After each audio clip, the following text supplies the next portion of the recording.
Para las compañeras Pues en este caminar el llamado era participen las mujeres, es tiempo que reforcemos porque esto que viene pues viene contra todos.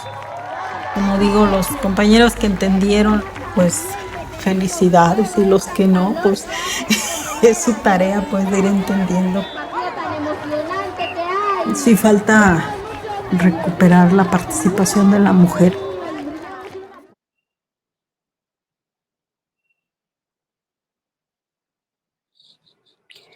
Padiushiyatage akaruba eleni iyeni ryuga titsaki gañulala gañula kigatu yetsi Garila, Aura, Astrid, Amaranta y Gabriela. Nala Judith Bautista Pérez. Buenas noches, tengan todos ustedes. Qué bueno que están aquí, qué bueno que están aquí para escuchar la palabra de otras hermanas, de otros pueblos, como Aura, Astrid, Amaranta y Gabriela.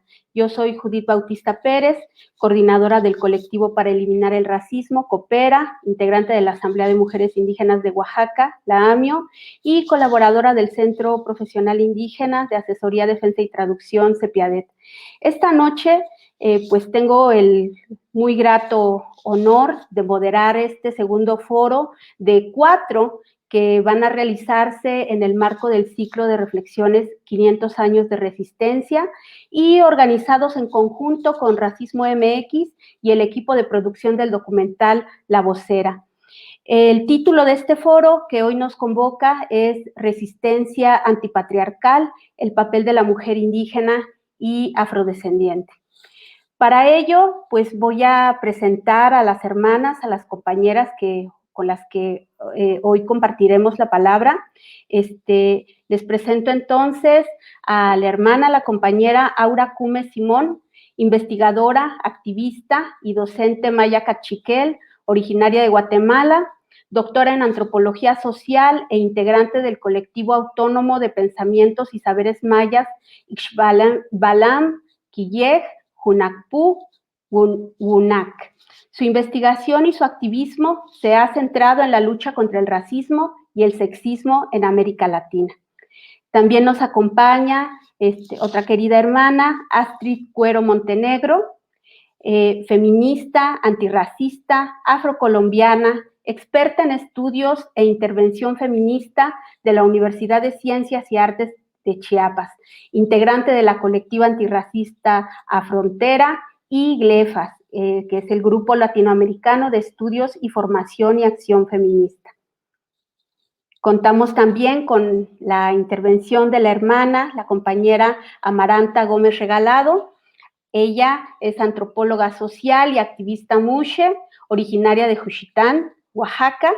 Ha sido defensora de los derechos humanos en salud sexual e identidades sexuales ancestrales y es catedrática del título de expertos de pueblos indígenas de la Universidad Carlos III de Madrid, España. Contamos también con la palabra de la hermana Gabriela Torres. Ella es miembro del Congreso Nacional Indígena, profesora e investigadora del mundo rural e indígena de México, implementa talleres sobre patriarcado y cómo combatirlo al interior de las comunidades indígenas. Entonces, hermanas, compañeras, Karuba, Eleni, Weriu, Tzitza. Qué bueno que están aquí, vamos a compartir la palabra. Vamos a seguir la dinámica de la siguiente manera. Vamos a formular algunas preguntas a mis compañeras, a las hermanas. Si después de que conteste la persona hay alguien que quiere hacer algún agregado, lo puede hacer. La advertencia, como siempre, lo siento, pero del tiempo de que hay que medirlo, van a ser 3 minutos por intervención y si alguien quiere añadir algo, sería solamente 1 minutito para que podamos abarcar pues los temas que tenemos en mente y que queremos abordar el día de hoy. Pues en 2017, María de Jesús Patricio fue elegida por el Congreso Nacional Indígena como la vocera. Y con ello, el Congreso Nacional Indígena tomó la decisión de que la lucha por la vida fuera enunciada en escenarios que histórica y estructuralmente han sido negados para los pueblos indígenas y los pueblos negros, afromexicanos, afrodescendientes en México. En otras latitudes, las mujeres indígenas y negras son representantes y voceras también de las luchas y resistencias políticas y sociales de sus pueblos. Y justo en el foro anterior a este, escuchamos también a Francia Márquez, candidata a la presidencia de Colombia para el periodo 2022-2026. Y nos compartió profundas reflexiones y enseñanzas sobre el caminar en la defensa del territorio y el combate a la desigualdad estructural. Ambos procesos, el de María de Jesús Patricio y el de Francia Márquez, exponen las voces de las mujeres indígenas, de las mujeres negras, afrodescendientes, y la propuesta determinante y absoluta de un mejor futuro para todas y todos. Y en ese sentido, la pregunta sería, ¿cómo relacionan este mensaje con la labor que cada una de ustedes realiza en sus espacios, en sus luchas particulares? Para ello, voy a pedirle a Gabriela. Gabriela, si puedes hacer uso de la palabra, por favor. Hola, ¿qué tal? Primero, pues muy buenas noches. Muchas gracias de verdad por el espacio y por la compartición de la palabra. Es un gran honor poder estar esta tarde con ustedes y escucharles también. Bueno, el proceso de la compañera Marichuy fue un proceso bastante intenso y muy interesante que vivimos al interior de la Asamblea del Congreso Nacional Indígena en el año 2017.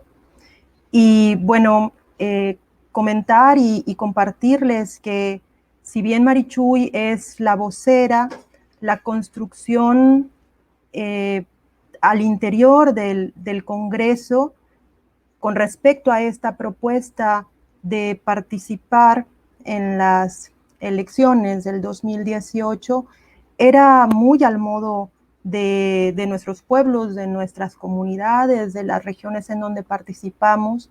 Y la propuesta que se construyó en una asamblea muy larga, muy debatida, una asamblea de más de 2 días. Lo que nació de ahí fue la propuesta de construir un consejo indígena, o sea, pues desde el modo colectivo que los pueblos tienen para nombrar autoridades, ¿no? La propuesta era la construcción de un consejo indígena y la discusión interna, la participación nutrida de compañeras y compañeros llevó a que naciera el consejo con una representación de un hombre y una mujer de cada uno de los pueblos, naciones y tribus que participan al interior del Congreso Nacional Indígena. Ese fue el primer, creo, como el primer gozo producto de esa asamblea. El segundo, pues, fue que fuera la compañera Marichuy, la elegida para ser la vocera de ese Consejo Indígena de Gobierno, ¿no? Y bueno, si la pregunta es como a nivel personal, pues yo qué te puedo decir que de manera personal yo llevo caminando con el zapatismo desde que era yo muy chiquita, haber escuchado la narrativa pues de las comandantas Ramona, Susana, Ana María con respecto a la ley revolucionaria de mujeres desde el 93, ¿no? Que es una historia que nos cuentan un poco posterior al alzamiento armado. Y bueno, de manera personal sentir pues que son las compañeras, las hermanas mayores de las que venimos aprendiendo a participar y a buscar los espacios, ¿verdad? A buscar las maneras de representación en donde podamos ser escuchadas. De ahí para ahora, pues todo lo que hemos podido construir, quizás chiquito, ¿verdad? Es pues este proceso en el cual venimos construyendo espacios de participación en donde podamos tener no solo voz, sino también decisión las mujeres al interior del Congreso. Muchas gracias, Gabriela. Astrid, ¿cómo ha sido para ti en las luchas particulares que tú realizas?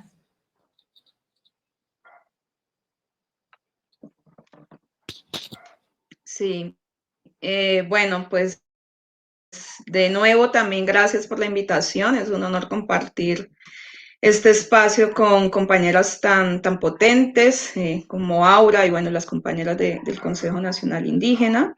Yo tal vez lo primero que quiero decir es que, bueno, vi el documental y claro que me identifico y me espejeo con muchas cosas, pero bueno, sí creo que es importante decir que, bueno, no sé, yo no me comparo en mi trayectoria política y, digamos, de reflexión y de compromiso, ¿no? Antirracista, pues no sé, con lo que ha hecho Marichuy o con lo que han hecho otros compañeros, como mencionaron, como Francia Márquez, porque, bueno, yo no estoy ahorita, digamos, directamente involucrada en un proceso de defensa del territorio, un proceso, digamos, que denuncie, ¿no? Todo el saqueo, el despojo.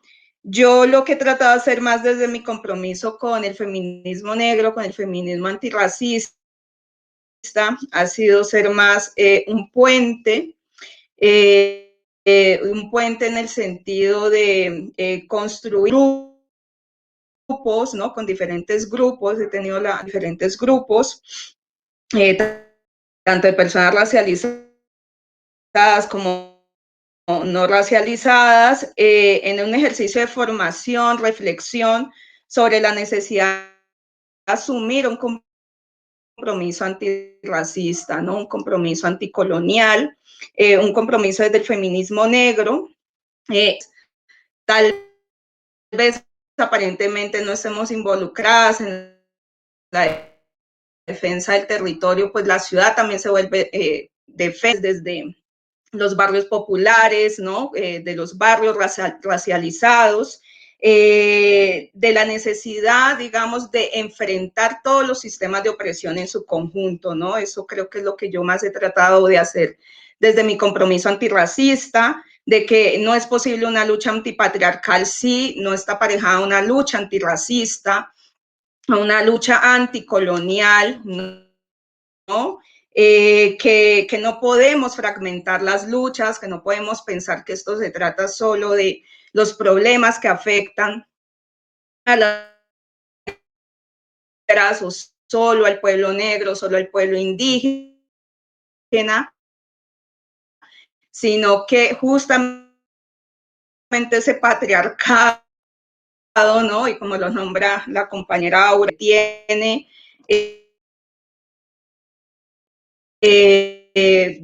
digamos, sistema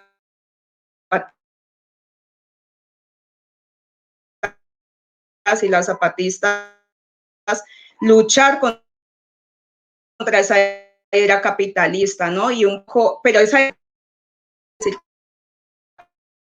¿no? Sino que es necesario decir que es racista, que es, por supuesto, ¿no? Y que es necesario confrontar todo eso. Y recupero un poco las palabras que escuché de Marichuy en el documental, cuando ella dice que lo que ella hace como vocera es un poco difundir la situación de los pueblos, ¿no? Yo, sin compararme con lo que ella hace y trabajando tal vez desde espacios distintos, pues siento que yo también he hecho eso, ¿no? Difundir la situación, digamos, de los sujetos racializados, de las poblaciones negras, indígenas y en particular de la situación de las mujeres afrodescendientes y las mujeres indígenas. Y ahí lo dejaría. Muchas gracias, Astrid. Creo que justo como acabas de mencionar, son luchas que se vuelven cotidianas en nuestros distintos quehaceres y que son de suma importancia para luchar y resistir ante un sistema tan determinante a apropiarse y a seguir apropiándose de nuestras vidas.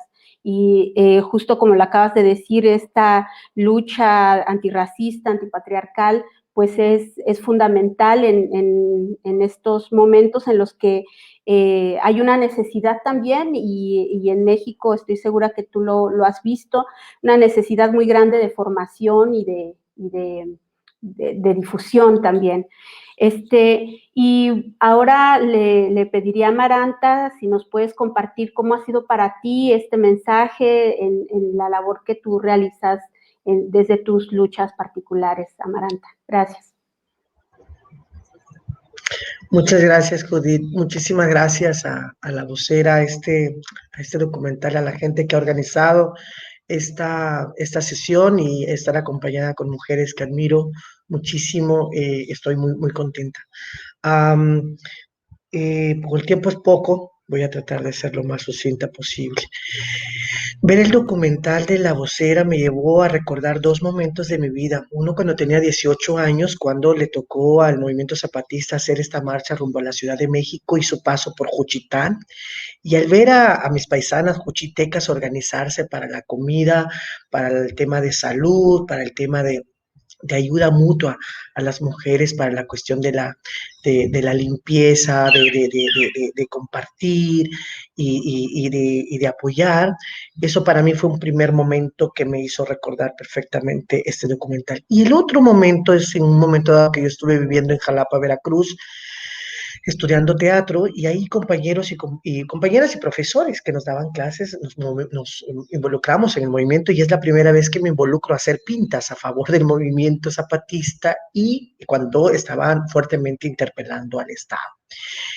Con esos recuerdos, más lo que he visto en el documental, me parece que lo que nos llama Marichuy es en varias cuestiones. Por un lado, es a que no soltemos al país, a que no soltemos a este México profundo, pero tan complejo, tan violentado, tan difícil por las situaciones históricas y que estamos viviendo ahora.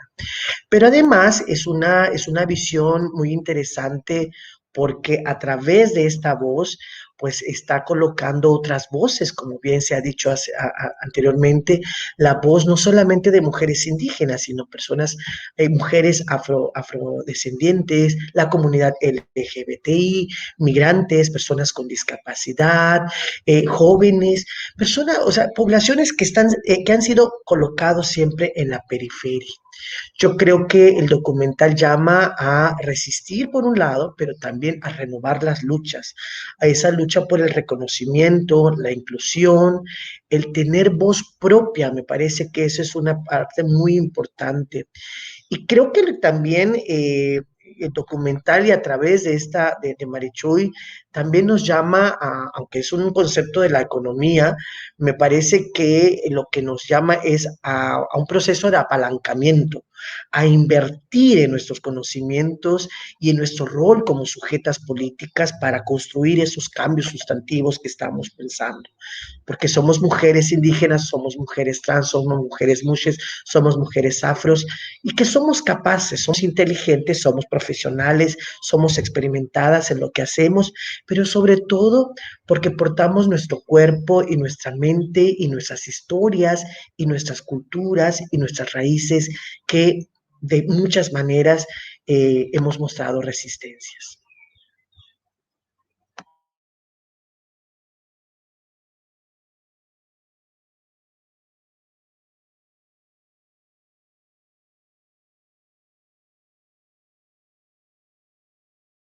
Perdón. Y justo ahora que estás mencionando lo de la voz propia, lo de invertir en nuestros conocimientos, de hacernos escuchar y demás, ¿cómo ha sido para ti, Aura, también desde los espacios y del trabajo intelectual y de esta recuperación y nombrar desde nuestros lugares, desde nuestros cuerpos, desde nuestras experiencias? Adelante, Aura. Gracias, buenas tardes, queridas Judith, Astrid, Amaranta, Gabriela. Es un gusto compartir la palabra con ustedes. Bueno, al ver el documental a mí me hacen tener presente muchísimas cosas, pero una de ellas es que la participación de Marichuy, como de pues otras mujeres a nivel de Ayala y si el surgimiento, diríamos, entre comillas, de mujeres en países tremendamente coloniales como los nuestros, me parece que lo que hace es sacudir el racismo más cruento que hay en América Latina y el racismo descarado que hay en nuestros países y en México, que se traza como un país mestizo. Entonces, cuando yo miraba las entrevistas que le hacían a Marichuy, de un sujeto que le pregunta, ¿y por qué no me gusta la etiqueta indígena? ¿Y por qué si todos somos mexicanos? Entonces a mí me hace recordar que en Aviala, en América Latina, estamos siendo gobernados por lo más mezquino que existe en la humanidad, que son estos criollos que para convertirse en lo que son, han tenido que construirnos a nosotros en el lugar de la servidumbre. Entonces, pues esa defensa descarada del racismo colonial, del patriarcado, esta forma de vida señorial, que solo ha sido posible construirla a través de la violencia, solo la podemos ver cuando irrumpimos aquellas sujetas políticas que hemos sido dejadas en el lugar de la servidumbre. Entonces hace remover las conciencias, a mí eso me alegra muchísimo, porque pues este sector mezquino de la humanidad nos logra ver finalmente en un espejo, me parece a mí. Entonces, solamente nuestra presencia hace sacudir aquello que se piensa está escondido en nuestras sociedades. Y por eso es que simbólicamente tenemos un peso importante. Pero pues más adelante, como tendremos la posibilidad de conversar, me parece a mí que hay una trampa tremenda del patriarcado asumido dentro de nuestros mismos pueblos que le logra fortalecer esta vivencia privilegiada de estos sectores. Entonces, el sacudir las conciencias, el tambalear e incomodar, para mí eso es bastante en nuestras sociedades. Muchas gracias, Aura.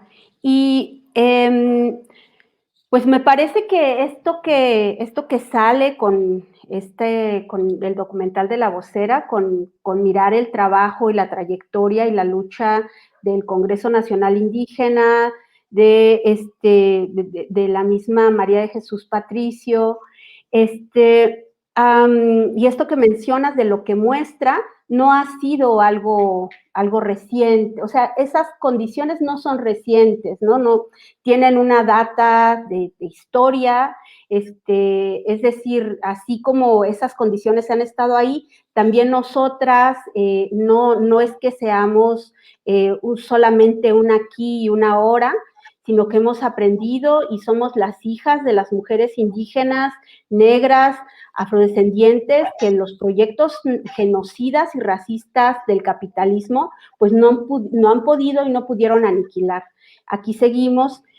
¿Cuáles creen en este contexto que son los elementos históricos que ustedes señalarían que han sido fundamentales de esas mujeres, nuestras abuelas, nuestras bisabuelas, nuestras tías, nuestras hermanas, que son significativas en sus luchas contemporáneas, antipatriarcales y antirracistas?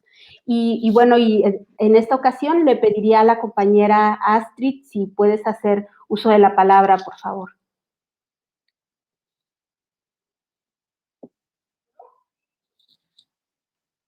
Sí, ok. Pues yo creo que dentro de esos elementos históricos, que para mí, y pues claro, para otras mujeres afrodescendientes, mujeres negras, han sido importantes en las luchas antipatriarcales y antirracistas que damos actualmente, pues yo creo que es innegable, las luchas, digamos, contra la esclavización, ¿no? Contra el colonialismo europeo, el colonialismo español en estos territorios, ¿no? Todo lo que supuso el efecto, digamos, de de la trata esclavista, ¿no? De afrodescendientes en este territorio africano, ¿no? Digo, en este territorio americano, perdón, frente a todo ese maltrato, ese despojo, esa violencia, sino que siempre resistimos, ¿no? Entonces, las luchas cimarronas me parece que hacen parte fundamental, digamos, de esos legados de lucha, ¿no? Que portamos actualmente y que inspiran, digamos, las resistencias que llevamos hoy en día. La negra Casilda Cundumí en Colombia, de Felicita Campos, luchando por el derecho a la tierra contra el despojo, las mujeres quilombolas en Brasil, la lucha de Francia Márquez, que bueno, es más contemporánea, pero claro que a las como un faro, un referente fundamental, ¿no?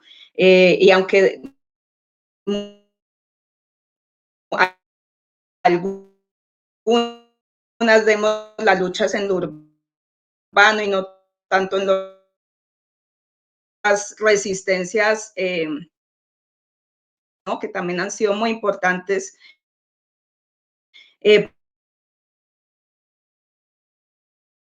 para nosotros, mujeres negras, mujeres afrodescendientes, esencialista, sino justamente entendiendo que, por ejemplo, el baile, la particular del contexto donde yo vengo, la salsa, la música del Pacífico colombiano, la música afrocaribeña, han sido que son rituales y políticas y que no son mero diversas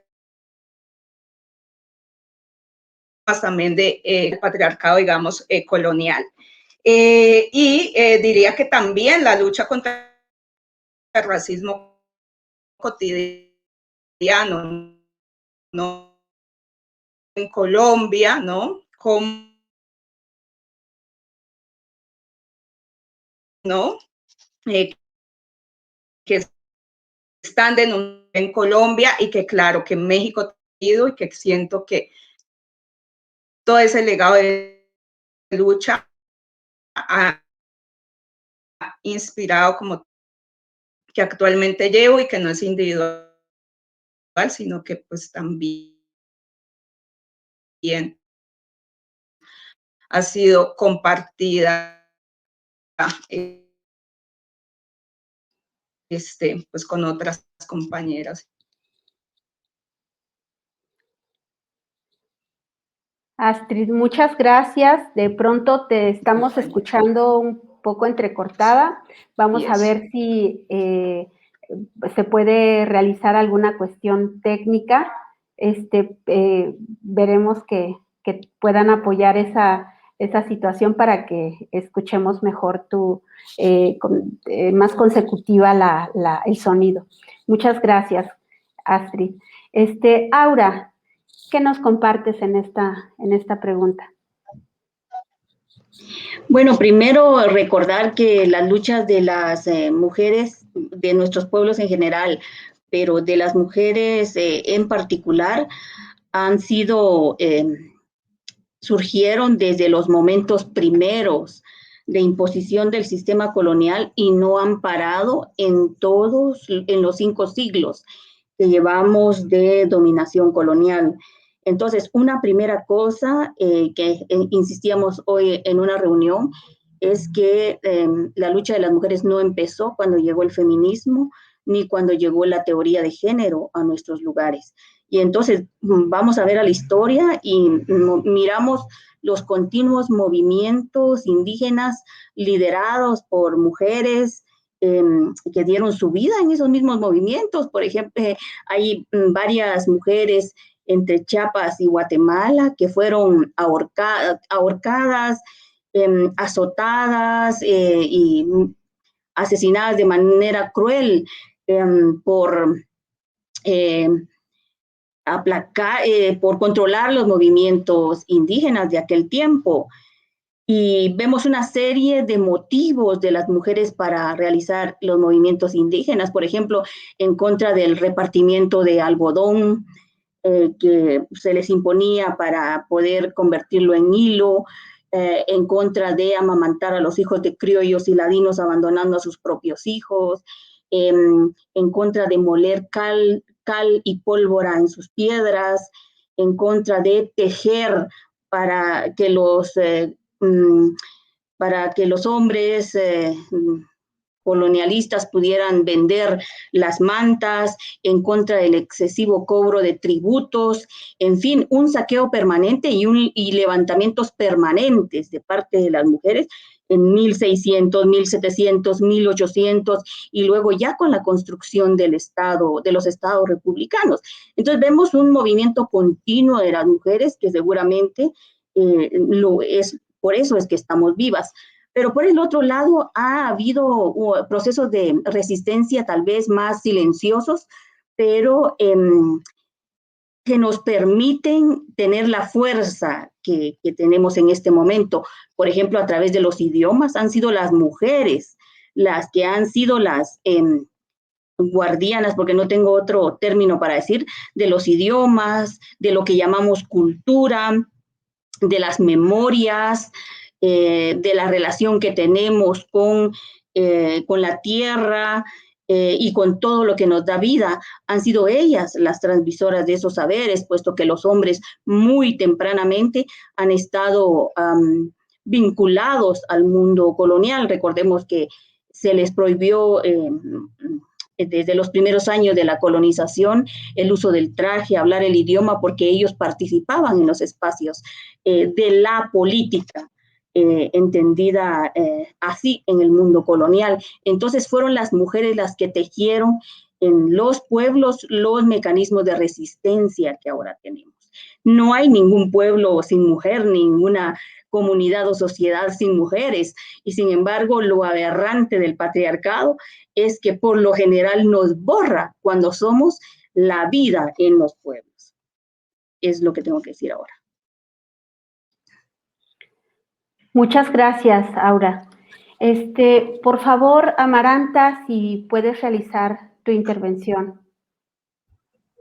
Gracias, Aura, por darme este pie. Realmente es maravilloso escucharte y eso me lleva a una pregunta que quiero colocarlo desde el tema de la diversidad de género y de identidades de género indígenas preexistentes a la sopa de letras que hoy decimos LGBTI, por ejemplo, ¿no?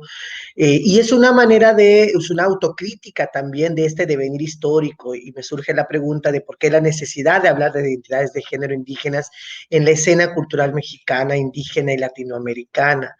Pues por un lado, porque no es suficiente esta sopa de letras que tiene menos de 100 años, cuando ya existían otras identidades, identidades de género al interior de nuestros pueblos, junto con estas mujeres de las que ya ahora nos ha hablado, por supuesto, porque además estos cuerpos se están interpelando en todo momento al Estado, a la sociedad y a nosotras mismas como parte de estos grupos, ¿no? Algunos dispositivos sociales, culturales que se instalaron y que todavía son como corchetes o camisas de fuerzas que tenemos y que no nos hemos podido desligar, por ejemplo, la idea y prácticas heteronormativas que se nos instalaron, estos mundos binarios, la moral judio-cristiana, el castellano esquizofrénico, por ejemplo, donde nada más existe el artículo la o él para poder colocarse, cuando en nuestras lenguas hay artículos neutros, hay terceros espacios, cuartos espacios en nuestras culturas indígenas que deberíamos de dar cuenta. La idea de la culpa, el pecado, el castigo, llevó a muchas culturas a guardar silencio de una realidad humana diversa, rica, poderosa. Afortunadamente, muchas culturas, aún en este silencio, como decía Aura, aún resistieron, y hoy en día alrededor del mundo podemos encontrar pues mujeres diversas, y dentro de esta diversidad de mujeres podemos encontrar identidades como las Mushes en México, las Fafa Fine en la Polinesia, los Two Spirit en Canadá, los Omeguits en Panamá, las Isras en la India, las Fafa Fine en las islas del Pacífico. Esta diversidad de alguna manera nos está diciendo que hay un antecedente, hay un proceso histórico de la cual hemos resistido por más de 500 años. Como bien decía Aura, las mujeres indígenas, el movimiento indígena, la presencia de las mujeres y la lucha de las mujeres indígenas, no nace el feminismo, lo mismo lo LGBT, o sea, la presencia de la diversidad de género al interior de nuestros países en México y América Latina no nace con Stonewall. Stonewall es un pasaje importante, pero no es ahí. Hay un antecedente histórico y que deberíamos de empezar a construir, es una propuesta que les lanzo, a construir una etnocartografía global de las identidades de género indígena para empezar a dar cuenta de esto, de estas resistencias históricas que venimos brevando. Muchísimas gracias, Amaranta. Me hiciste recordar la palabra de una identidad de género en mi comunidad que prácticamente ya ha sido borrada, pero que habla justo de eso. Esto no es nuevo, llevamos años de resistencia, pero también de proponer, de luchar, etcétera. La palabra que nosotros usamos es mirashi. Después platicamos a ver si hay alguna... ¿Puedes repetirlo, perdón? ¿Cómo? Mirashi. Mirashi. Interesante. Conversamos. Y muchísimas gracias, Amaranta. Gabriela, ¿qué nos compartes en esta reflexión sobre esto que hemos aprendido y de lo que seguimos siendo a partir de las luchas de nuestras ancestras? Híjole, pues, yo la verdad que las escucho y vaya, me parece que lo han dicho todo y que es fundamental el proceso en el cual nos ponemos a conversar sobre estas remembranzas, ¿no? También de los dispositivos que se han colado al interior de las comunidades, al interior de las colectividades, de las organizaciones, ¿verdad? O sea, el sistema capitalista, patriarcal, que si bien podríamos ponerle a lo mejor temporalidad, quizás rebasa esa temporalidad y nos tenemos ahí luchando y resistiendo a las mujeres en los diferentes frentes donde nos toca resistir, ¿no? En la casa, en la molienda, en la actividad colectiva. Me parece que la colectividad es una de esos dispositivos de resistencia. Creo que el que las mujeres podamos asumir con mayor facilidad esta dinámica de enlazarnos, de tejernos, es y sigue siendo también un proceso importante de resistencia, ¿no? Entre hermanas, entre primas, entre amigas, ¿no? Entre comunidades y organizaciones, va a ser fundamental para la resistencia hacia este sistema de dominación tan potente que se nos ha colado de maneras muy, muy tremendas, ¿no? Creo que es importante que lo dialoguemos y bueno, cuando hablamos de patriarcado es particularmente doloroso, al menos en los diálogos con otras compañeras, pensamos en estos dispositivos que se han metido, ¿no? Como al interior de nuestros procesos. Y es que decimos nosotras, cuando hablamos de capitalismo, pues tenemos muy claro que el capitalismo está fuera de nuestra asamblea, está fuera de nuestra organización. Sabemos que estamos todos y todas luchando por la vida, en contra del despojo, en contra de la transnacional. O sea, sabemos que el capitalismo está fuera, pero cuando hablamos de patriarcado es particularmente doloroso porque lo tenemos adentro de los procesos, ¿no? Lo tenemos al lado y pues vaya, es este dolor que también compartimos, ¿no? De saber que son nuestros compañeros quienes traen adentro, pues, y quienes todas, a lo mejor, ahora dicen todos, ¿verdad? Todos traemos interiorizados muchos de estos dispositivos que se han ido colando y que intentan mantener girando la rueda del capitalismo y la rueda del patriarcado, la individualidad, la ruptura de la colectividad, de las identidades, ¿no? Entonces, bueno, creo que ahí también el diálogo y la asamblea para mí ha sido un proceso que rompe o que intenta romper con esos dispositivos de imposición individualista y que nos permite pues tener esta posibilidad de encontrarnos a través de la palabra, que es tan fundamental con las otras y con los otros, ¿no? A fin de cuentas es el compañero al lado. Entonces, pues eso, ¿no? Un poquito para compartir también este proceso largo que llevamos al interior del CNI con respecto al tema del patriarcado, ¿no? Y al tema del trabajo y qué vamos a hacer ahí en ese sentido, ¿no? Nos está tomando tiempo y dificultad, pero pues eso. Gracias. Muchas gracias, Gabriela. Fíjate que esto que menciona sobre los dispositivos y lo que mencionaba Amaranta, por un lado, estos dispositivos como de la colectividad, como un dispositivo de resistencia, pero también por el otro, esto que mencionas, Amaranta, de los dispositivos como camisas de fuerza, como por ejemplo las prácticas heteronormativas. Para ustedes, como mujeres indígenas, mujeres negras, afrodescendientes, pues ustedes y yo hemos desarrollado justo esos y mantenido y desarrollado pues justo dispositivos o mecanismos para navegar justo este patriarcado y el capitalismo, y también otros que han sido utilizados para mantener el patriarcado operando al interior de nuestras comunidades y colectivos, como justo lo estaban mencionando.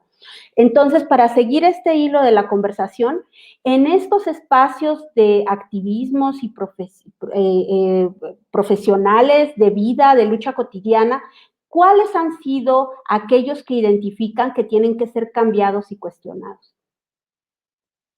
Además de los que ya mencionaban, o pueden profundizar también con los que mencionaban.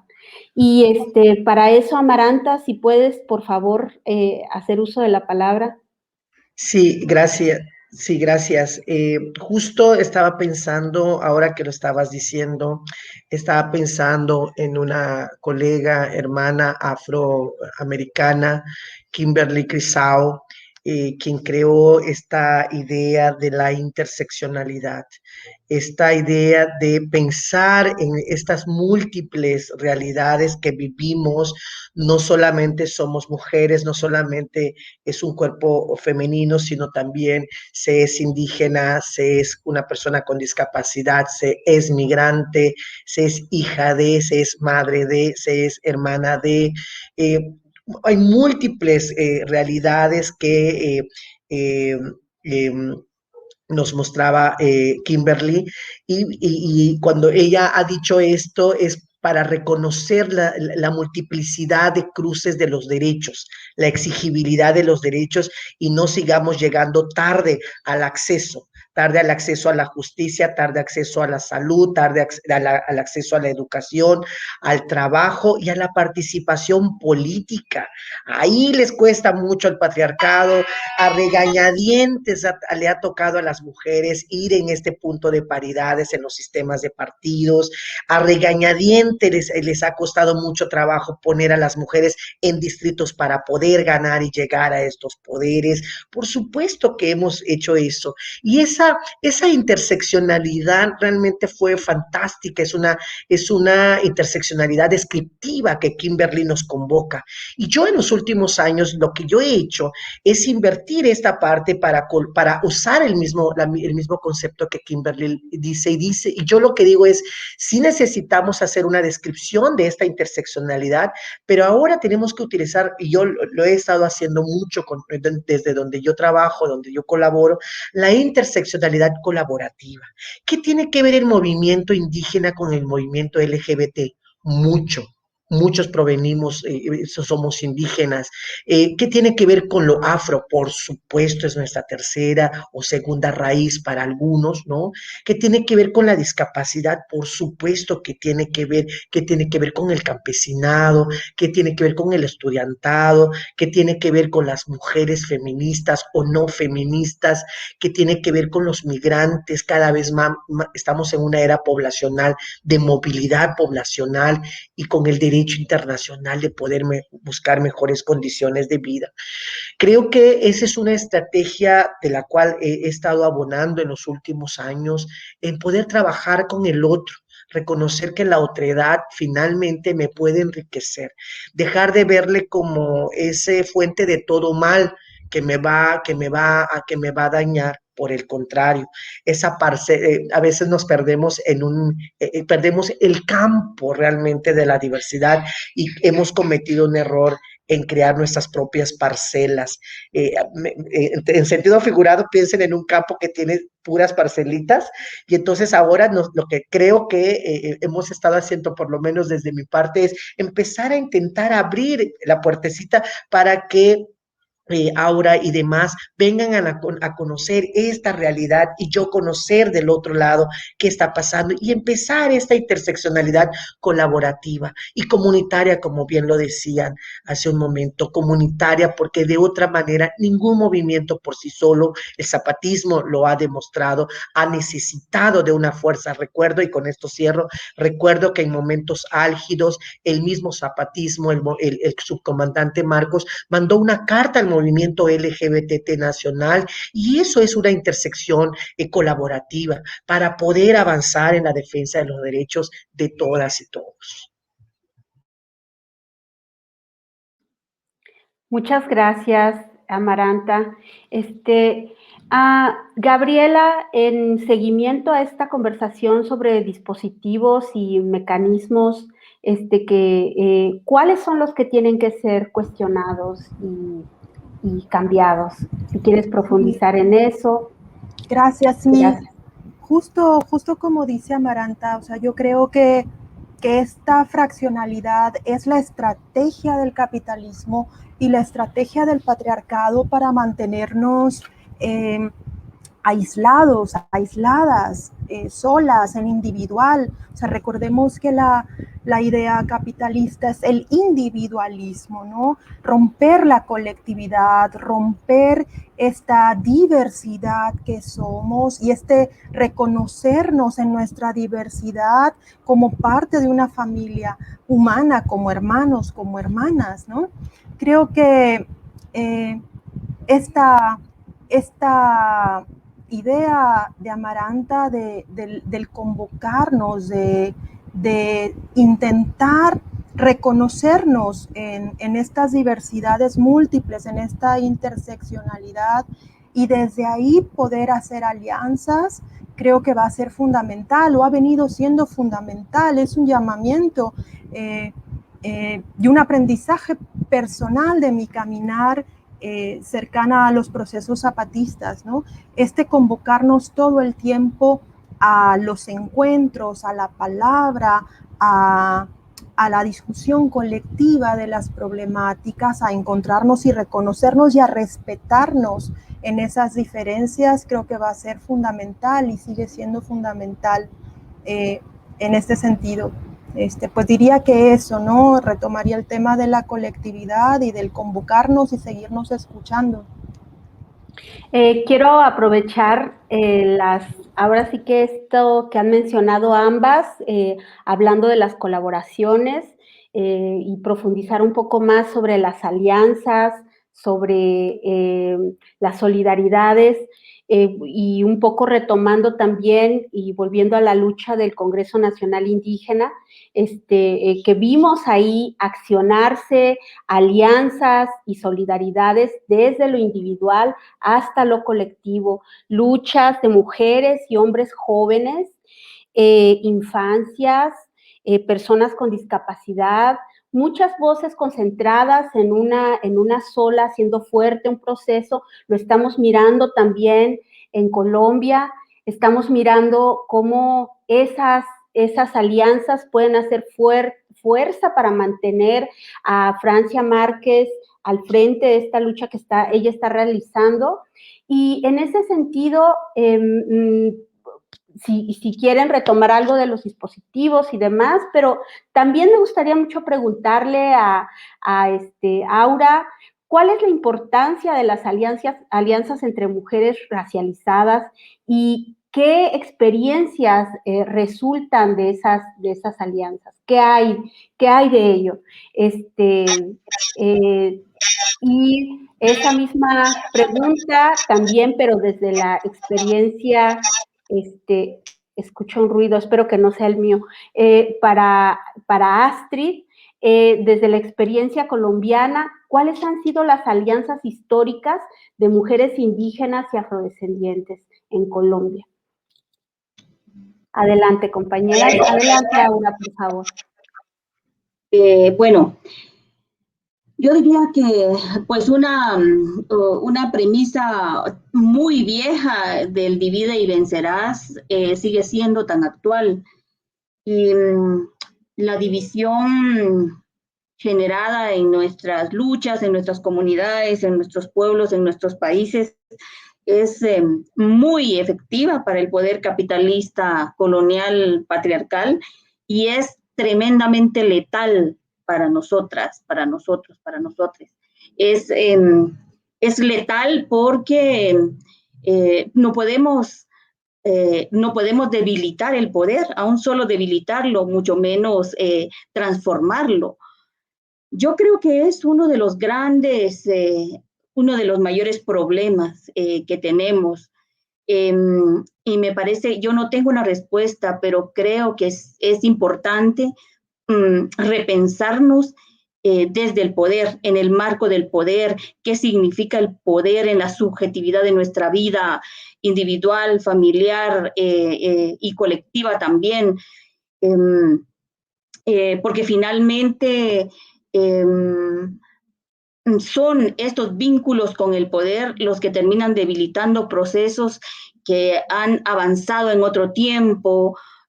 Por ejemplo, hay una convocatoria no sé, en una plantación y hay una lucha colectiva y entonces lo que hace el patrón o el esclavista es buscar a determinados siervos y con ese vínculo se rompen los procesos colectivos. Y eso sigue operando ahora con todos los funcionarios, las funcionarias indígenas que tenemos, que folclorizan los gobiernos. Eso es tan tremendo, es tan tremendo y tan, no solo letal, sino, bueno, es tristísimo, ¿no? Porque mientras ellos se incorporan al poder, el poder asesina por el otro lado.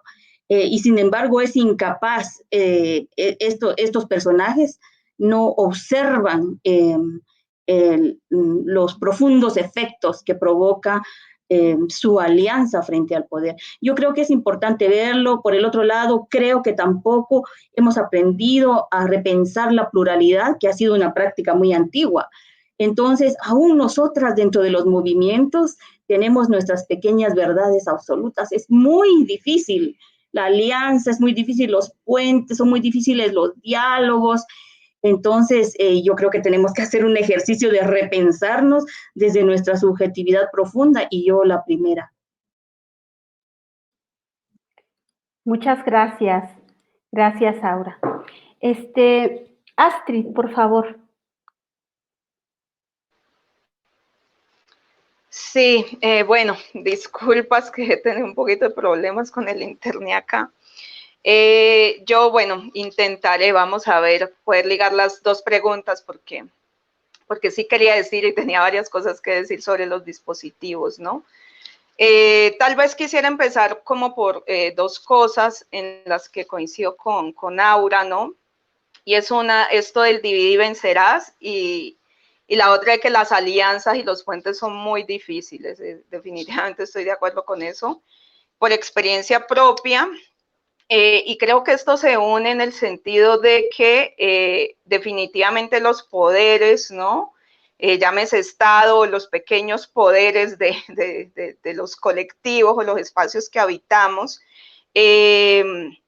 pues sí, tienden a usar ese dispositivo y herramienta, ¿no? Digamos, de fragmentación, de división, de aislamiento, ¿no? De marginalización de ciertas voces, sobre todo, claro, de voces críticas, disidentes en varios sentidos, ¿no? Y creo que mucho más si son de pueblos racializados y si son de mujeres racializadas, mujeres negras o mujeres indígenas, ¿no? En este sentido, yendo un poquito a lo de las alianzas, y voy a ir y venir como péndulo entre los dispositivos y las alianzas, es que bueno, yo no soy profundamente, digamos, conocedora sobre, históricamente, sobre alianzas entre mujeres indígenas y afrodescendientes en Colombia, seguramente por un problema mío que tendré que ver cómo resolver, pero creo que principalmente porque creo que hay justamente, ha habido un borramiento, una negación, una invisibilización justamente de esas luchas que han podido ser, digamos, imbricadas y solidarias, no solamente entre mujeres negras y mujeres indígenas, sino entre los pueblos, ¿no? Lastimosamente siempre se nos enseña, y a veces lastimosamente por más anticoloniales, decoloniales y antirracistas que seamos, se tiende a hacer historias separadas de los pueblos, ¿no? Historias separadas de las luchas de mujeres indígenas, de las luchas de mujeres negras. Yo, por ejemplo, ahorita pienso así, ficcionando, si será que fue posible que la cacica Gaitana, que ha sido, digamos, de las referentes ancestrales del pueblo Nasa, pudo tener que ver algo con la negra Casilda o con alguna otra mujer negra cimarrona. Puede ser que sí, lastimosamente no contamos con las fuentes historiográficas y con trabajos serios, pero sobre todo comprometidos desde una mirada antirracista y decolonial, que hayan producido este tipo, digamos, de recuperación de la memoria de resistencia de los pueblos racializados, ¿no? Entonces ahí hay muchos vacíos que creo que no son solo culpa de un desconocimiento individual, una responsabilidad individual, sino que justamente son muestra de que el colonialismo, ¿no? El patriarcado colonial generó eso, generó un borramiento de nuestras historias y generó esa fragmentación, como si las historias de las mujeres negras y las mujeres indígenas no tuvieran nada que ver, cuando son parte de pueblos que fueron sometidos, ¿no? Dentro de ese mismo proceso y contexto, aunque claro que fueron sometidos de manera, digamos, diferente. Tal vez yo conozco un poquito más de las alianzas un poco más recientes, ¿no? Como son, Judith me hace señas porque no puedo ver aquí el del celular cuánto me queda, entonces me hace señas, que han sido no solo alianzas entre mujeres indígenas y mujeres afro de manera separada, sino sobre todo entre pueblos, pero obviamente ha habido diálogos entre las mujeres de estos pueblos racializados, ¿no? Yo conozco principalmente las alianzas que se han producido, por ejemplo, entre el proceso de comunidades negras del Pacífico colombiano, el suroccidente colombiano, con el movimiento indígena NASA, con asociaciones, por ejemplo, como el CRIC, el Consejo Regional Indígena del Cauca, la CIN, ¿no? Y que, por ejemplo, recientemente sé que ha comenzado a haber un diálogo entre Francia Márquez, Aida Quilpué, tal vez por poner dos figuras que son muy reconocidas, pero que no se circunscriben, digamos, a esos diálogos o alianzas individuales, sino que han sido procesos colectivos y que ha habido inspiraciones mutuas. Por ejemplo, el PCN ha creado la Guardia Cimarrona, que es como retomar la guardia indígena, pero retomando los legados propios, ¿no? Entonces, hay como una inspiración de esa forma de organización del movimiento indígena, pero obviamente contextualizada, acotada a lo que ha sido la experiencia también particular de la gente negra, ¿no? Y bueno, yo creo que seguramente la lucha de las mujeres negras también ha aportado a la lucha de las mujeres indígenas. Tendríamos que preguntarle a una mujer indígena a ver que de pronto se ha podido retomar de nuestras luchas, pero creo que con esto voy cerrando, volviendo a la cuestión de lo complejo que son las alianzas, es porque, por ejemplo, hablando del caso particular de Colombia, yo también siento, y espero esto no se malinterprete, pues que el Estado también construyó una relación muy distinta, por ejemplo, con el pueblo indígena que con el pueblo negro, ¿no? O la gente negra. Lo cual no quiere decir, con eso no quiero decir que los indígenas han estado en mejor condición, ¿no? Pero sí, digamos, por ejemplo, en Colombia la figura de cabildos le ha dado como mayor capacidad de negociación a los pueblos indígenas y, por ejemplo, a la gente afrodescendiente se nos ha negado que somos pueblos incluso, como que nos individualizaron muchísimo más, como que no tenemos acceso a territorio, como que la lengua fue mayormente despojada, y eso no nos sitúa dentro de esta cuestión, digamos, de etnicidad como válida, dentro de esa relación que le estaba construido, y entonces siento que eso ha influido mucho en que tal vez la gente negra haya tenido que copiar más modelos o retomar más modelos, digamos, de organización indígena que de lo que de pronto se ha, digamos, retomado de la resistencia de los pueblos negros, ¿no? Y con esto no quiero poner en competencia, solo quiero dar cuenta de que las formas de racialización han sido distintas, pero por una fragmentación del Estado, porque justo ha intentado aislarnos y que creo que lo que queda es como seguir, o sea, yo creo que uno de los retos es ese, fortalecer alianzas, ¿no? Fortalecer alianzas entre mujeres indígenas, mujeres negras y entre pueblos negros y pueblos indígenas, y habría que pensar en México, que yo veo que la situación es más o menos similar, que hasta hace muy poco se reconoció al pueblo afroamericano, y sí, y sabiendo que eso no es un gran logro, pues porque la institucionalidad tiene todos unos problemas, pero que eso da cuenta de cómo se construyó de manera diferente esa relación, ¿no? Y cómo retomar construcciones más autónomas y en alianza fuerte, sobre acuerdos muy claros, porque, bueno, tampoco creo en esas alianzas porque sí, ¿no? Y eso es complejo. Gracias. Pero creo que ese es el reto, y bueno, ahí lo dejo. Muchas gracias Astrid, porque además me parece que has puesto como el nombre de ese actor dentro de ese entramado que hace operar el capitalismo, y cómo justo el Estado es un elemento un actor más bien que condiciona el tipo de relación, y que sin embargo, a pesar de ello, me parece que aunque sean complejas las alianzas, absolutamente son esperanzadoras, ¿no? Muchas gracias también por tu intervención. Amaranta y Gaby, por favor, adelante. Gracias. No, en principio decirle a Astrid que completamente de acuerdo, Astrid, porque justamente parece ser que las poblaciones indígenas y los afros estamos llegando tarde, pero sí, tienes razón, parece ser que los indígenas llegamos un poquito antes y hasta hace poco están llegando las comunidades afro, y eso es un asunto de fragmentación histórico-social, de un devenir. Y quería provocar un poco la discusión escuchando a Aura cuando ha dicho sobre, pues, que es difícil el tema de las alianzas. Yo la verdad es que difiero un poco en ese sentido, porque dependerá también del tipo de alianzas que querramos construir. La vocera, para mí, el documental como tal, para mí es muy esperanzador para construir estas alianzas. No soy tan pesimista. Entonces creo que hay posibilidades. las dificultades que implica construir estas alianzas, justo está en esto que decías, Aura, en repensarnos de manera interna, en primera persona y luego desde lo colectivo. Creo que eso es una muy buena provocación que has hecho, pero sin perder esta posibilidad Yo pienso en las alianzas por lo menos en lo mínimo, que es lo mínimo pactable, que sí podemos pactar. Y yo lo que podría pactar con afro, con discapacidad, con muchas poblaciones, es el acercamiento. Ni siquiera una agenda, solo quiero acercarme, conocer y escuchar.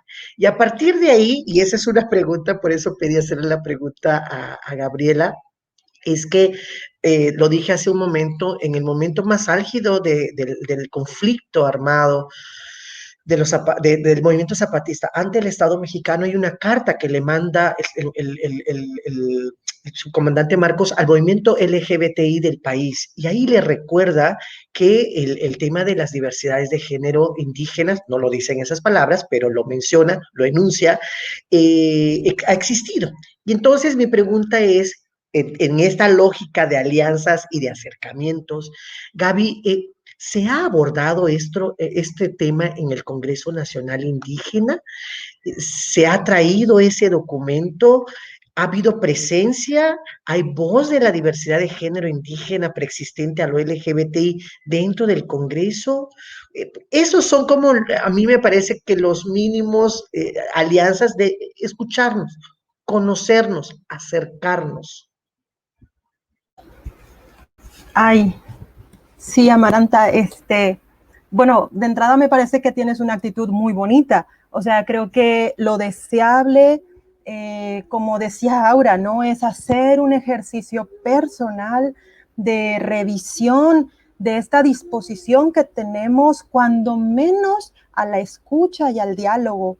Y eso creo que es fundamental. O sea, yo me siento conmovida por tu esperanzadora palabra con respecto a que podemos. Yo también quiero pensar que podemos, pero también creo que en el caminar, como dice Aura, resulta complicado y difícil el tema de las alianzas. No imposible, porque la historia misma nos demuestra que hemos podido entablar esos procesos de diálogo. Y te contesto rápido, sí, es un tema que hemos estado trabajando. Por supuesto que ha sido, el Congreso Nacional Indígena es la casa a donde llegamos los pueblos, naciones, tribus, barrios, organizaciones que nos sentimos cercanos al proceso zapatista. La comandancia es una organización más dentro de la Asamblea, y es cierto que han sido siempre ellas, las comandantas, ellos, los comandantes, el subcomandante, quienes traen los temas, y que las demás y los demás aprovechamos para que sean motivo de discusión. La conformación del Consejo Indígena de Gobierno en 2017, antes del nombramiento de Marichuy, precisamente trajo consigo esta discusión de los grupos de trabajo. O sea, si el Consejo Indígena de Gobierno iba a funcionar independientemente de si elecciones o no elecciones, iba a seguir funcionando como consejo al interior de las comunidades que participamos, colectivos, grupos, organizaciones, barrios y todos los que participamos en el CNI, tenía que trabajar dentro de algunos grupos de trabajo. Y ahí a lo mejor se ha hablado poco, y se ha hablado mucho también de la parte de Marichuy y el recorrido por las comunidades, y se ha compartido poco ese proceso, pero es un proceso que a mí en lo personal me hace sentir así como tú, muy esperanzada de que se puede. Uno de los 10 grupos de trabajo es el grupo de las disidencias sexuales.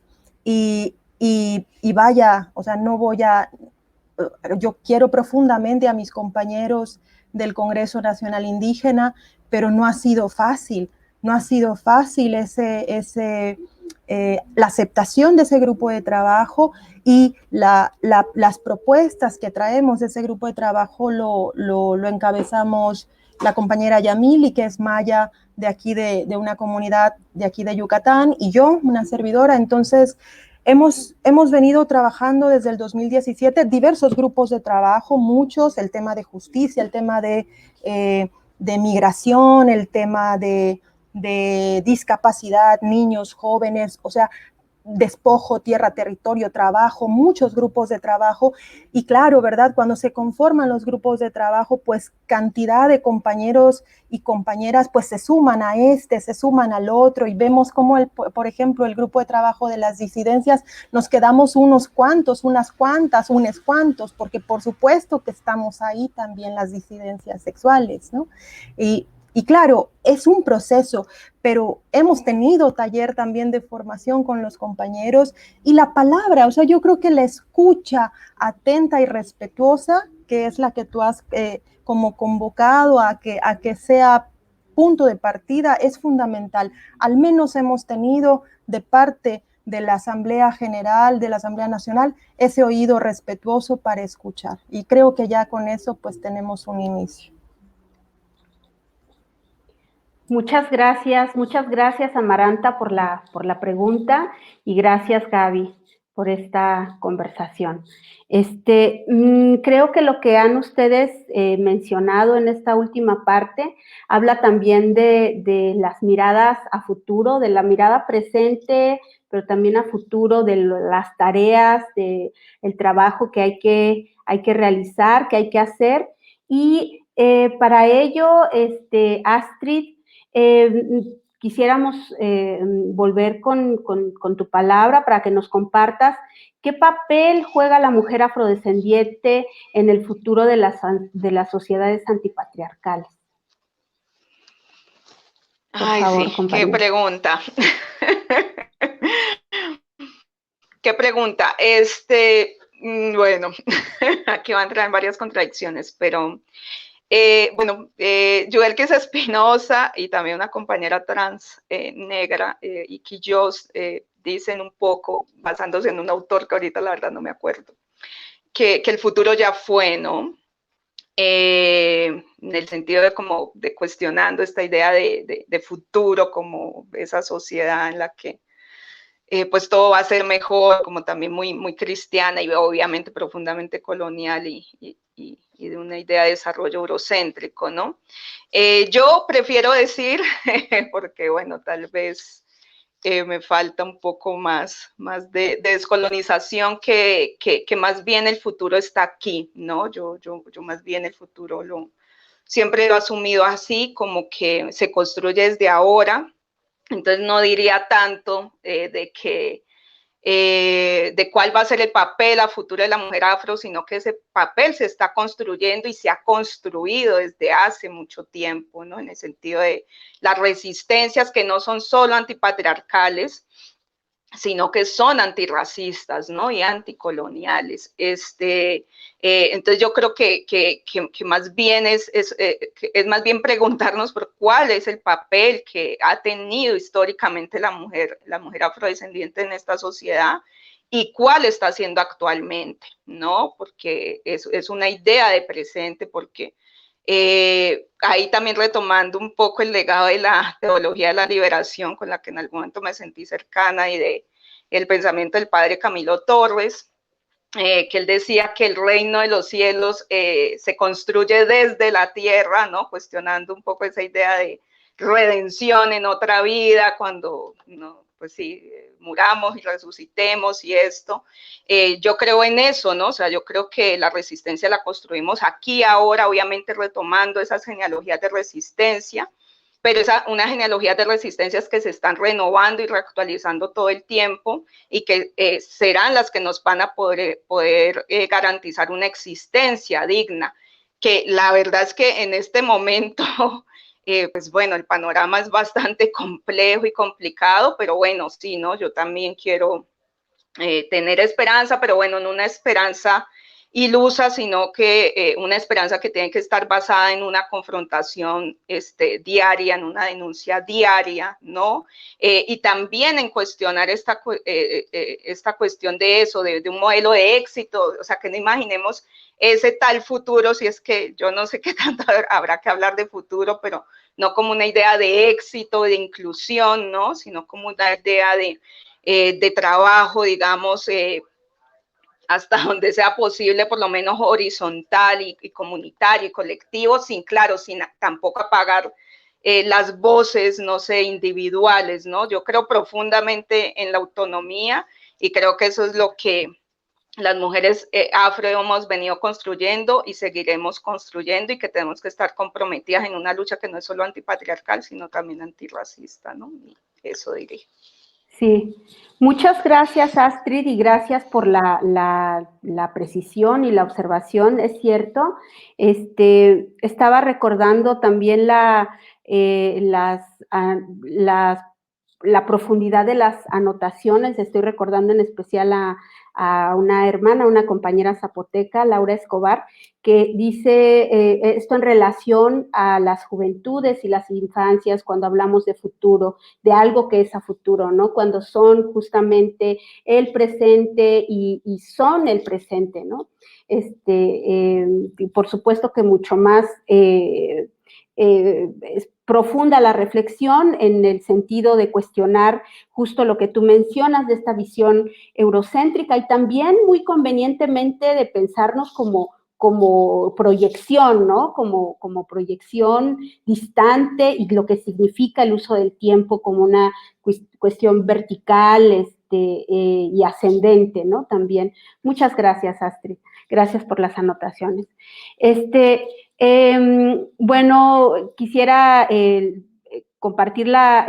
pedirle a Aura si puede compartir su palabra en torno a la resistencia antipatriarcal en el contexto de la lucha antirracista y anticapitalista. Por favor, Aura. Bueno, me perdí un poco en la pregunta, pero a ver, voy a contestar aquí lo que comprendí.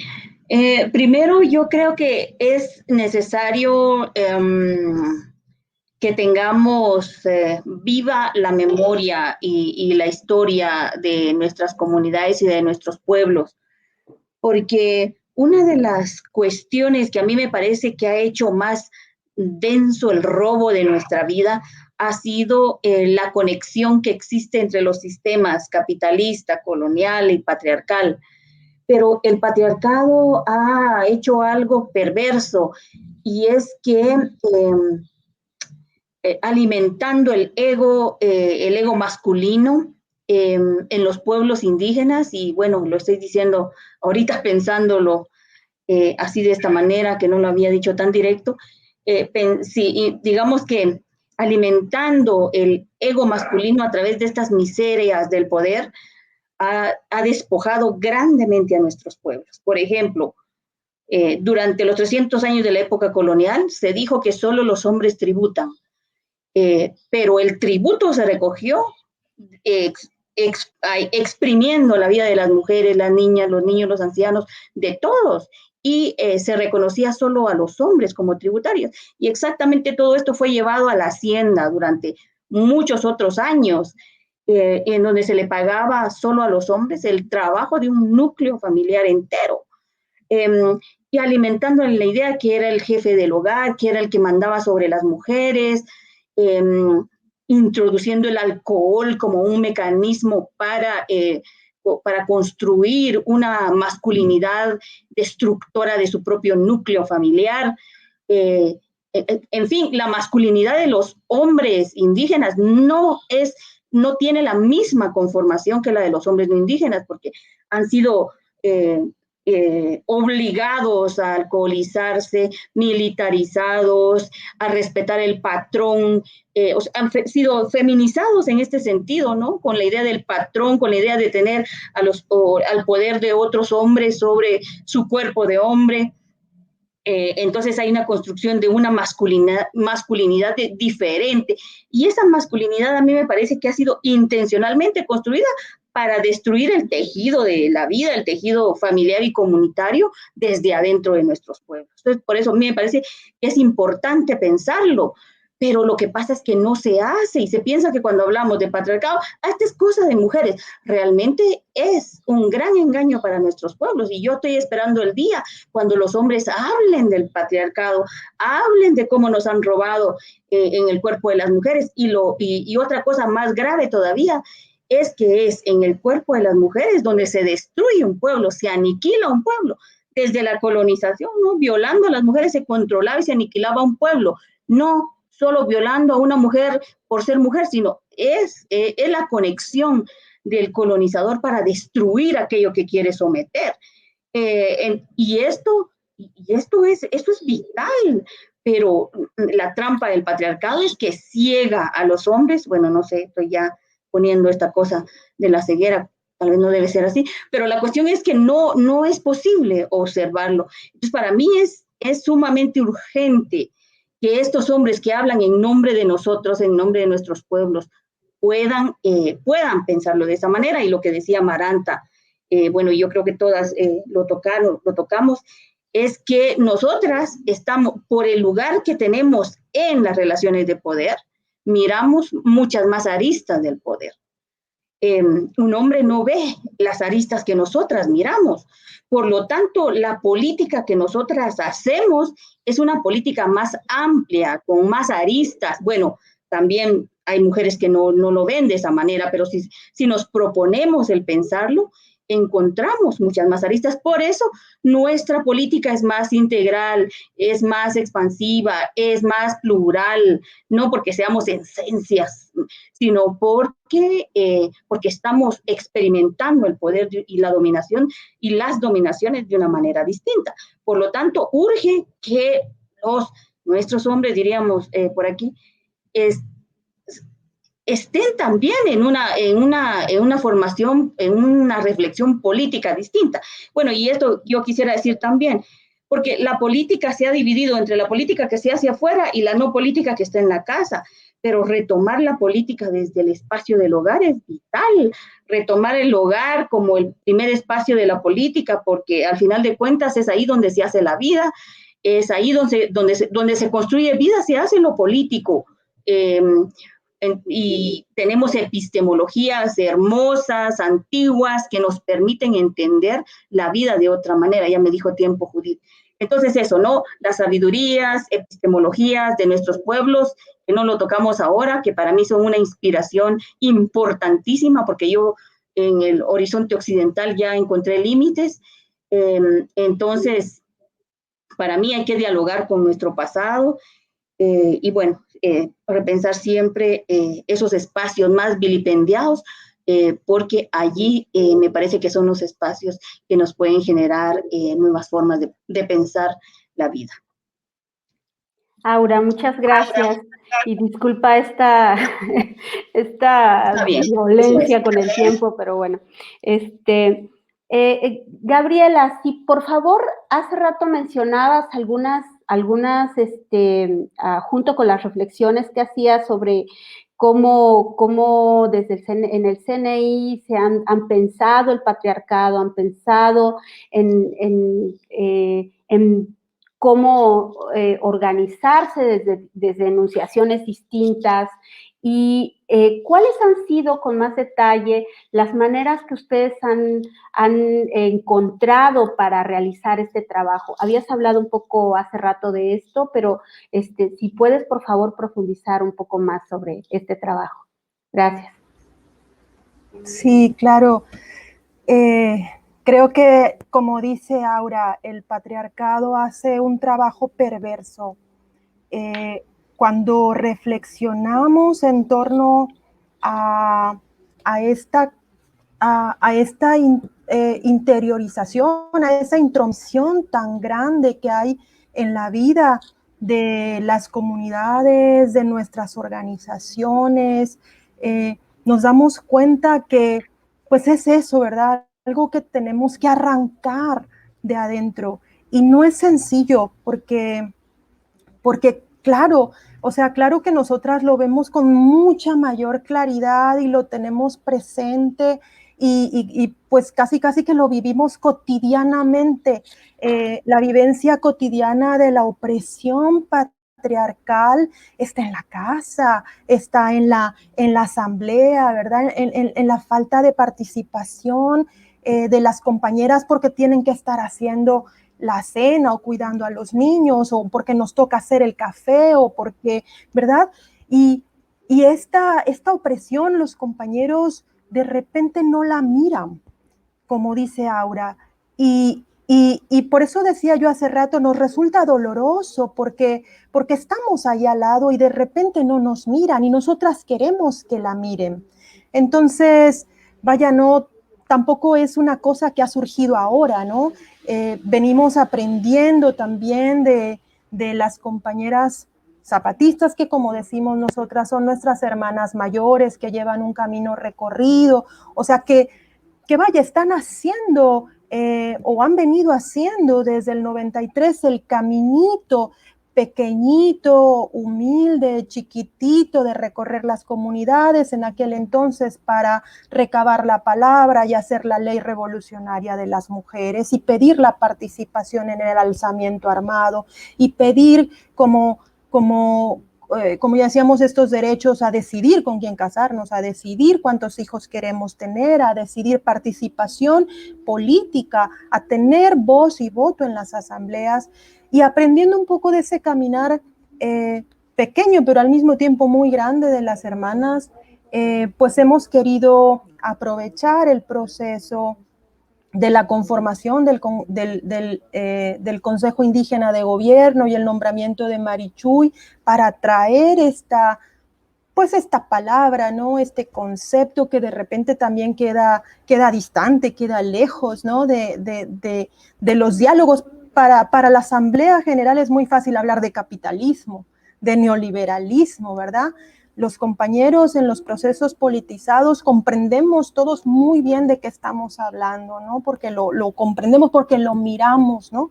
Porque esa opresión sí la vemos de la empresa, del megaproyecto, del despojo, esa es más clara. Pero esta otra opresión les queda como lejos y hemos querido generar un proceso de espacio para poder ayudarnos a ver juntos cómo es esto de la opresión patriarcal, porque es parte también de la lucha que ahora nombramos, ¿verdad? Decimos que es una lucha anticapitalista y antipatriarcal, pero ¿qué es eso? Y entonces, bueno, nos propusimos en el 2019, bueno, todo el año 2019 estuvimos trabajando un grupo de compañeras y compañeros que se sumaron al proceso de elaboración de un taller y ahí estuvimos a finales de año, en 2019, en diciembre, en una asamblea nacional, pues tallereando y trabajando con los compañeros, por supuesto, mayoritariamente varones que llegan a la Asamblea Nacional, creo que en aquel entonces más de 600 compañeros y como 300 o 400 compañeras que pudimos llegar a la Asamblea Nacional trabajando en este taller que tiene que ver con este concepto del patriarcado, para entender cómo se nos cuela, cómo es parte de una sociedad, pero también cómo es parte de la comunidad y cómo es parte de las organizaciones y cómo se miran esas estructuras de poder aterrizando también en las casas y en las familias, ¿no? Entonces, bueno, eso y cosas que se nos van ocurriendo para poder replicarlos ahora en las comunidades es lo que hemos estado intentando trabajar a pesar de la pandemia que se nos vino, ¿no? Y que nos impide pues seguir trabajando en colectivo, pero pues la réplica, ¿no? En las comunidades es lo que queremos lograr ahora. Muchas gracias, querida Gabriela. Por último, Amaranta, ¿cuál es la importancia para la lucha antipatriarcal desde las naciones y los pueblos indígenas y afros?